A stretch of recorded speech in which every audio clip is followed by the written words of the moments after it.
Thank you so much for walking.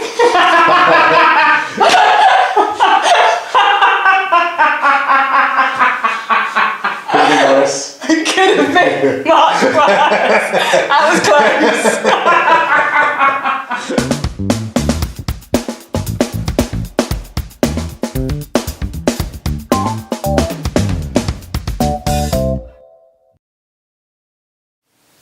Hi, I'm Savannah Alalia and welcome to Savannah Alalia TV. This is where we create headspace for your happiness in your business, your life and the world. I love to call it feeling sparkling. And today's episode I'm joined by Tim Freke, who's a dear friend of mine, who's going to be chatting with me about the deep awake life. And I'm super excited about today's episode. Tim Freke is a Sunday Times best-selling author and philosopher. He's written a large number of books which have been translated into a large number of languages, and he now travels the world presenting his deep awake philosophies and deep awakening retreat events. I feel very honoured and grateful to have you in my life and your incredible family. We've got I'm going to just say it, you won't see her, but I might put a picture. She might come and say hello. Come say hello. Come on. We have the lovely Aya, who is Tim's daughter, behind the camera. She's the one who's playing with the controls. Thank you, Aya. She's amazing. And your incredible wife, Deborah, as well. And I've had the privilege of having you guys and girls in my life for nearly 15 years, I think. It's been a while. And the deep awake state is something that we've had many, many conversations about over the years. Can I ask you a little bit about what the deep awake state is, just for our viewers and the audience, so they can understand a little bit more about that? The deep awake state is my name for this state of what's traditionally called spiritual awakening. Different spiritual traditions have a whole lot of different vocabulary for it. What I like about just the phrase the deep awake is it captures its essence, which is you're awake right now, and then there's another way that you can wake up. So in the normal waking state, it feels like you're living on the surface of life. For instance, you kind of buy into the story that you're engaged with, and you don't notice how incredibly mysterious and deep this journey is.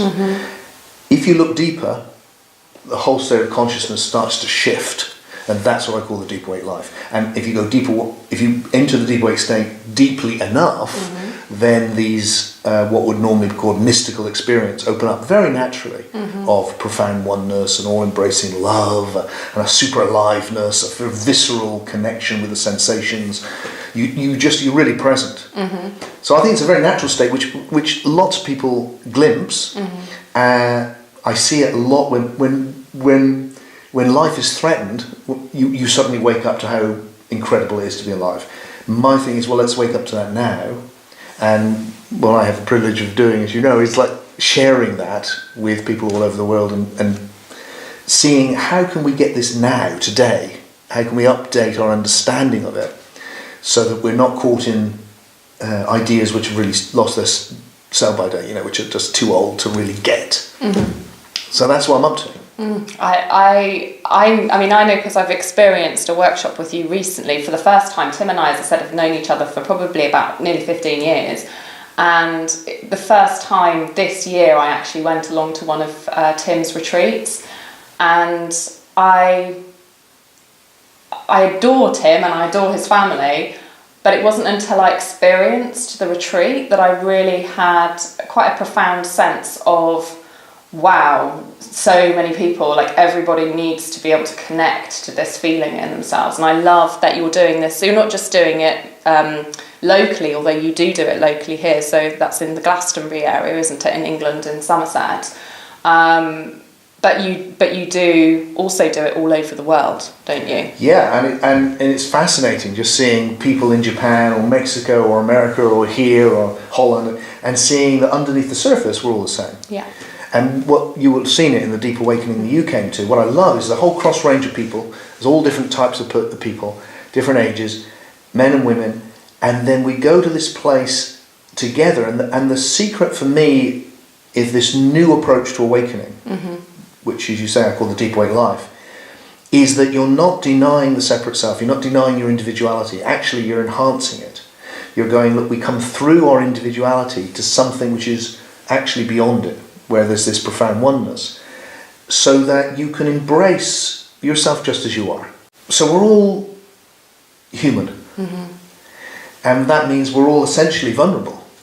And once you've lived for a while, you're probably a little bit wounded, and there's things inside yourself that are difficult. This approach to awakening that I'm exploring allows people to relax about that enough, instead of fighting that, to accept that, and then wake up, and quite naturally, to this deeper mystical experience of profound oneness and this what I call big love, just this huge love. And when you can relax into just being a human being, this deeper spiritual state opens up of itself quite naturally. And then there's this profound oneness and this great love. And what I've seen, as happened with the retreat that you were at, and happens always, is that the vast majority of people, I mean really nearly everybody, is ready to step into that state. They just don't know they are. Mm-hmm. And what's so exciting for me about this whole new approach to awakening that I'm trying to pioneer and share with people is that it makes awakening accessible. I love it, and I completely agree. It makes it very accessible, very experiential for people. Yeah, that's the key, isn't it? Yeah, totally. When you can feel it, then that's the game changer. Yeah. Because you know it's real, you know that it's yours, you own it, you can take that anywhere that you go. So it feels like what people need is just, they need a philosophy, because whether we know it or not, we're all living in a set of ideas. So you need the best ideas available. So I'm a philosopher, that's where I come from. So for me, it's like, how can I get this so clear that something really, really deep actually becomes something simple, not simplistic. The really deep stuff, but really lucid and clear. So that's my aim as a philosopher, to share some ideas that make you go, oh, right, oh, I get that. Which clears away all the spiritual confusion. And then some practices which enable you to actually get the experience. So that you get the ideas first, which clears the way, and then you go beyond the ideas into the real experience itself. So powerful, that combination as well. Just really, really powerful. What I wanted to ask you actually, Tim, as well, as we're talking about this, because I know that probably a few people will be thinking, well, that sounds amazing, and I love that. What's your role within that process for people? Because I know in our modern day society, we tend to veer away or be a bit nervous of things that may appear sort of cult-like, or, like there's a guru involved or anything like that. And I know, because I know you, that that's not where you're coming from. But I'd like to, just in your own words, I'd like to, if you could share with our audience, absolutely, so people can understand a bit more about that. For me, it's the complete opposite of that. What I love about this approach is it's going, look, everyone is in the same boat. And that's my experience. We need to get rid of this idea of special people with funny names, really, and instead just go, look, we're in this together. And what's so lovely about this philosophy that goes, look, what's happened to me through decades now of exploring this is that I haven't turned into anything special. You've known me for these years, you know that's true. But what's happened is that I have become more and more myself. And that's a work in progress, but it's happening. Which means I can be more and more Tim and okay about that, even though there's bits of Tim which, are a bit hard and difficult and all the rest of it. Generally, I can be with Tim much better because I'm waking up to this deeper part of who I am. And this deeper part of who I am is beyond Tim. The offshot of that, for me, is I don't have to pretend at the Deep Awakening retreats that I'm this special person. I can be myself, which means we have a great time, because I get the people that come are my friends. I'm not on a pedestal, I'm not sitting on a stage looking down, I'm not wearing funny clothes, they're not having to address me in a particular way. We're just human beings. They're friends, or they become your friends as well, don't they? They really do, because we're all in this incredible mystery together.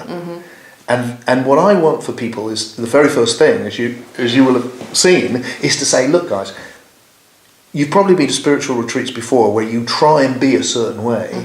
Don't do that here. Yeah. Here, just let yourself be yourself.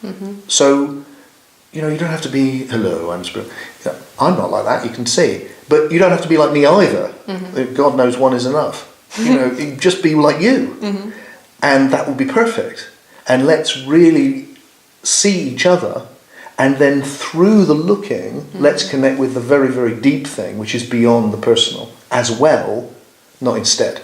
Can we talk a little bit about that? Can we just touch on that? Because I think this is a really fascinating concept, and I love how clear and simple you've made that. So can we go into that a little bit further? Because I think people find that really quite interesting. Okay, shall I tell you what I think is the real deep teaching in every single mystical tradition that I've written about? Yeah, I've probably written about all of them. Please. And I'll do it in a minute. How's that? Yeah, go for it. Are you ready? I'm going to be impressed. This is it. 1 minute for this it. I is love the it. deep, and it's the real deep teaching is, look, your essential nature is you as a subject. You are both an object, a thing, but you're a subject. You're an experiencer of this. That's the thing we call I. It's not an it, it's an I. That essential nature has no form. And it sounds like the weirdest thing you can imagine, but it's not weird. It's the modern word we would use for it would be awareness. You could call it spirits, the traditional word. That your deepest nature is what is experiencing this. And it's not a colour, because it's looking at all colours. It's not a shape. You can't hear it. You can't touch it. But it's what is there, and it's the background to every experience you've ever had. It's always there. It's the stillness against which everything moves. It's the silence within which the sound arises. And it has no form. And you see this teaching in everything from alchemy through to Zen. The whole range of them. Sufism, Gnosticism, the same thing. What I want to do is bring out in a modern way so people can see, oh, I get it. And the simple analogy, which I often use to get it, is to say, well, think about dreaming. Because when you dream at night, you're an object in the dream, you're a person doing your dream stuff, but your deeper nature is the awareness within which everything is arising. And it has no form. And yet it's who you are. So if you actually start exploring that idea, and what I do, and what I've loved doing, and we've done it together, is to say, look, see it just right now when you connect with another human being. So I'm connecting with you, and here you are, and I'm looking at your beautiful face, and it's like, whoa, that's lovely. But what I'm connecting with is the you looking back, consciousness, awareness looking back at me, a conscious being. I can't see that because it has no form. It's not a sensation, it's not a thing. And yet through the body, through the object, I'm connecting with the subject, the thing which has no form. If I'm just in a normal state of consciousness, I don't notice that.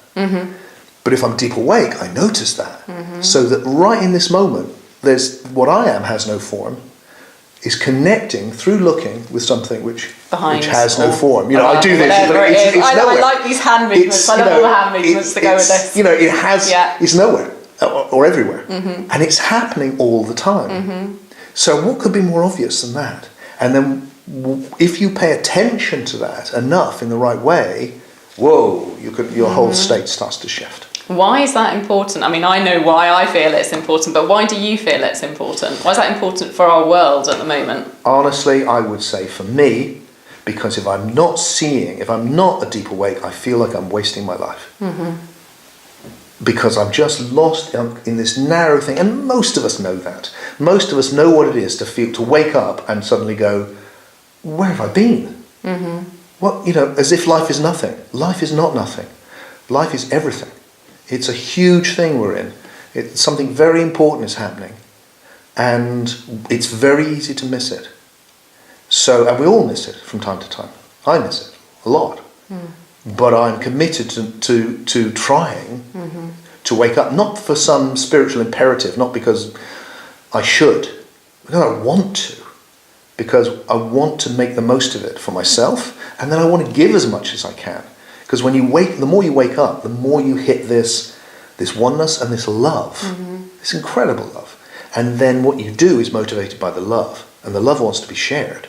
So then it becomes like, well, I just want to, again, not because you should, because I want to. I want to live my life in such a way that I can look back at it at the end and go, that was a life worth living, not, oh wow, I missed the whole thing. I agree, and it feels good to come from that place where that love is pouring through you. Like the richness of your own experience of life is so much more. For me, it's the only place where I feel right. Mm-hmm. If I'm not feeling that, it always feels like there's a hole in the soul. Mm-hmm. Something's missing. And I don't know, we haven't discussed this actually, so I kind of just want to ask it and see where it goes, because I'm just curious. I think sometimes with a lot of spiritual teachings, there's always this sense of there's a destination. Yeah. There's like a place that you have to reach, that you have to get to in order to be spiritual, to be enlightened, to be whatever all of those special words are. And that's not knocking any of those traditions, because I recognise that there's value in that idea of that happy place, essentially is what I think it's talking about. But what I love about some of the things that you're saying... I just love that. I just got to treasure that. Enlightenment is finding your happy place. I'm saying something very different. That's fine. I want to knock those traditions. Yeah. I do. Can I introduce this? Please, absolutely. I've got this new book. It's even got an exclamation mark on it, called Deep Awake, Wake Up to Oneness and Celebrate Your Individuality. This, for me, is like a real breakthrough book for me, because everything, it's not all of those traditions. Okay. I respect those traditions because they're the past. Okay. And the past is the foundation on which the future is built. Mm-hmm. But the future is not the past. Mm-hmm. The future must be new. It must evolve. And so much of the past of spirituality is fundamentally anti-life. So you're a human being and you're lost in this and should get away from this and be somewhere else. Mm-hmm. Enlightenment is removing yourself from all attachments, all human emotion. You'll have arrived and then you won't have to come back here. But it's actually, I think now we can have a much more positive approach to the human experience. Mm-hmm. And on the back of my book, one of the lines is, know yourself and show yourself. This is about self-realization and self-expression. So it's very human-centered, because I feel more and more passionately engaged with my humanity, with this. Mm-hmm. This is with the real thing. It's exciting to be in your body and be able to experience your life being once you get to know the oneness, it's like, the oneness, now the separateness, what's this? Yeah. And so in answer to your comments about enlightenment, I feel the enlightenment ideal is just an old idea from India. Mm-hmm. And people that I've met who are enlightened, I haven't felt happy about it eventually. Mm-hmm. I mean, when I was younger, that's all I wanted. Find an enlightened master. Now, I'm not interested. Mm-hmm. It feels like this journey doesn't end. Mm-hmm. It's not like you've got enough love or you've found enough wisdom. It's like there's no end to this. It's an ongoing journey. This is kind of what I was getting at with it's not a destination, it's the experience that you're talking about. It's the process and the deep awake state. I feel it's hugely important, because people often, they're like with me, so are you fully enlightened? Mm-hmm. Are you in this state all of the time? Well, let me state right now, I am not fully enlightened and I am not in this state all the time. And because neither am I, by the way, in case anybody wondered. But then I'm not in any state all the time. Yeah, nobody is. I think that would be weird to be in the same state all the time. It would be. You would not be alive, because life is the movement between the opposites. Mm-hmm. Hey, we're in the morning now, so I've just woken up. But earlier, I was totally unconscious on a bed. Not only was I not deep awake, I wasn't even awake. Yeah. Now, even the most enlightened master goes deep asleep. Yeah. So it's like we know that this varies, and I know that if you do, if I run a retreat, I will be tired. Yeah. And then, quite honestly, I probably want to just sit down and watch some football because I'm tired, and then I won't be tired, and then I will start again. So we're all moving. Mm-hmm. So once again, it feels like if we can get away from these fantasies, then we can actually get how beautiful it is to be deep awake without carrying a weight on our back that we're constantly failing to be some other thing we should be. Mm-hmm. And that feels real to me. The biggest thing for me about the deep awake life is to make it have actual integrity, that it's true to my actual experience. Mm-hmm. It's not a spiritual fantasy. It's something which is real, and therefore other people can experience and know is real for themselves. As their own process, though. Yeah, and in their own way. Yeah. Because we're all different, and that's what's so interesting. You're doing amazing things in a different way. Bless you. And that's what makes us us. Mm-hmm. I absolutely, I love the individual focus that you give to this, and the focus on the experience of the journey for people, because I just think it's delicious for people. It's delicious for people to get to be able to taste their own emotions, their own highs, their own lows, their own tired, their own excited, whatever it might be, and that makes life interesting. There's one of the offshoots of the enlightenment fantasy, that you should be always this, which is very prevalent in a different form at the moment, is that you should always be happy. Mm-hmm. That, if you were really awake and spiritual, you would just always be in your happy place. You'd always be in La La Land. You'd always be happy. Yeah. That's a crazy idea. Yeah. To be on this journey is, really. So to be on this journey is to go up and down. Yeah. Because that's because once you've mastered one thing, there's a new challenge. Once you've woken up here, once you're less unconscious here, you see, you're always being shown stuff. And the point to me of waking up, the deep awake life, is to engage with that process, not to escape it. Mm-hmm. And it's a particularly Indian idea, really, originally, the Enlightenment idea. Because in the West, the saints and sages, they're much more like artists. Mm. They were troubled. Mm-hmm. They didn't sit easy with the suffering in the world. They weren't always happy. They looked at it and were troubled by the bad things that happened and why, and questioning. And if you're like that, you don't just go, yes, everything's great. You go, whoa, hang on. I love that point. Engage rather than try and escape. I think we're going to make that tweetable for today. Because I absolutely, engage rather than escape. I just think it's so powerful, and I love it. So engage rather than escape. Tweet it out. So you have your book, The Deep Awake. Now, when's that out? Deep Awake is officially out in December. Okay. And you can pre-order it. You can find out about it on my website.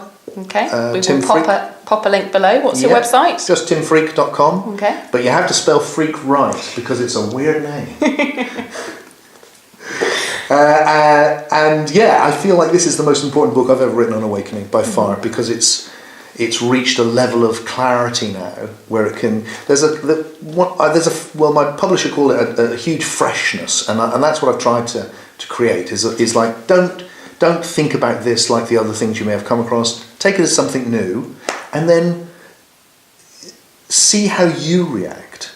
I'm not an authority telling you anything. I'm just wanting to share my experience of life in the hope that it will be of value to you. And from the evidence of sharing it to people around the world, I think it might be. I feel it definitely will be. This is one of the reasons I'm so privileged and feel so grateful to have you on the show today, because it's something I have had a really powerful, positive experience with, and I wanted to share it with everybody in our audience as well. So if you haven't already, go and check out Tim's website and go and experience the Deep Awake. And I'd highly recommend the Deep Awake book as well. Check that out if you can't get to one of the workshops straight away. Is there any thoughts that you would like to leave the audience with today? Only that once you've got down to the simple essence, my own conviction, which is at the centre of everything I do, is that our journey is about love. I completely agree with that. Thank you so much, Tim, for your time and for all the amazing things that you're doing in the world. Well, thank you. It's a joy to have you on here. It's a joy to share the book. Go out and buy it, and go out and check out the Deep Awakening experience as well. We'll put a link below so that you can click on that. If you feel that this video can support unlocking anybody else's potential, then feel free to share it forward. Remember, now is your time to shine. Do what you love and live your life on purpose.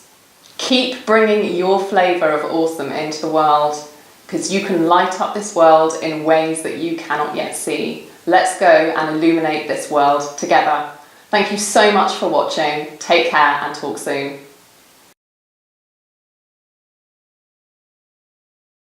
Car.